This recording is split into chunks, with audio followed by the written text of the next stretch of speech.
I'm unique. I'm special. I am me. Contest chair, my friends.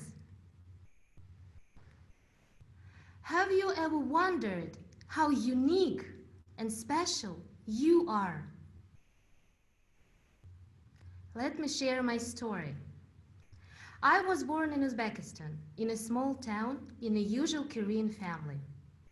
My dad was a boxer, and my mom was a chemist. I was a really happy child, and like every child, I was very curious. From my early childhood, I used to ask myself, who was I? I was not Uzbek, but I was born and lived in Uzbekistan. I was not Russian, but my native language was Russian. Parents told me that we were Koreans, but we didn't speak Korean, and why did we live in Uzbekistan? Many years ago, I moved to Moscow, and I fell in love with the city. It gave me a lot of opportunities and people who are now so dear to me. Foreigners whom I met in Russia were always surprised whenever they learned that I was a Korean living in Moscow and that my mother tongue was Russian, but not Korean, when actually I was from Uzbekistan. Russians still get very surprised whenever they hear me speaking in Russian, especially abroad. Once, when I'm visiting a museum in Austria, one interesting but very familiar situation happened to me. A Russian-speaking guide, before taking his tour, decided to count the number of people in his group. He just looked at me, standing nearby, and probably thinking that I was a Chinese, moved on his tour. And everything would have been fine if I didn't ask him a question. Who are you? He asked me surprised. I think the only thought which he probably had was, oh my God, these Chinese people went crazy. They now speak pure Russian, not Chinese. Have you ever been a stranger because of your difference? Then, there were my studies in Korea. When visiting my historical motherland for the first time, I was pretty sure that for once I would not stand out from the crowd. Obviously, Koreans will treat me as one of their own. Oh boy, how naive and overly self-confident I was. The only two sentences I knew in Korean were 어디서 맛있는 식사를 할 수 있어요?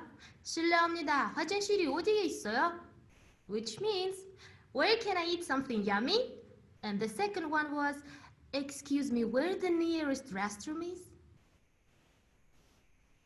Every time when locals come to me with a question, the only thing I could say back in Korean was a timid, I'm sorry, but I don't understand you.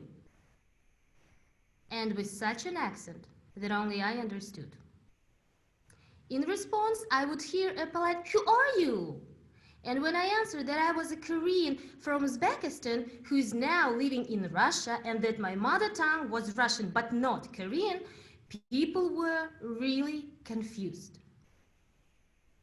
And I slowly coming to realize that I didn't find the answer to my question.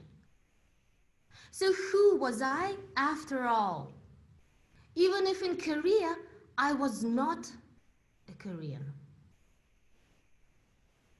In October last year, I was traveling in the United States, where I finally met people with the same issues and found the answer to my question.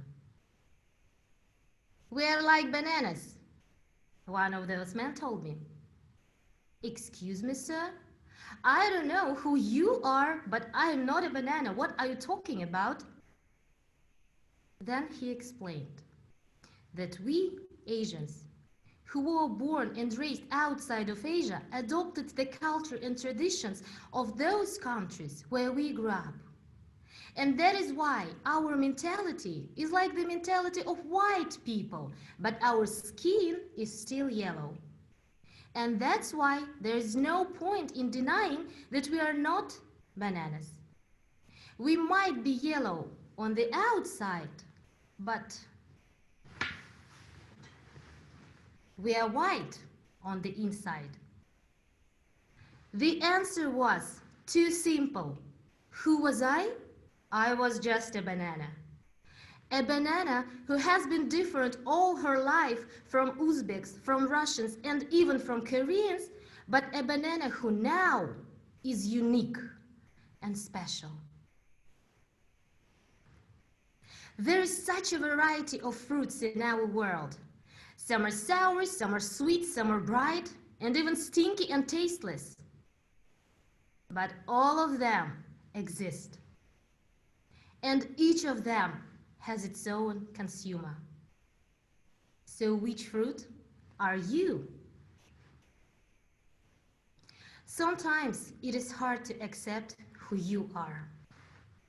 But you can start small by first looking in the mirror and asking yourself, who are you? The answer is too simple. Because you are unique. You are special. You are you. Own it. Contest chair.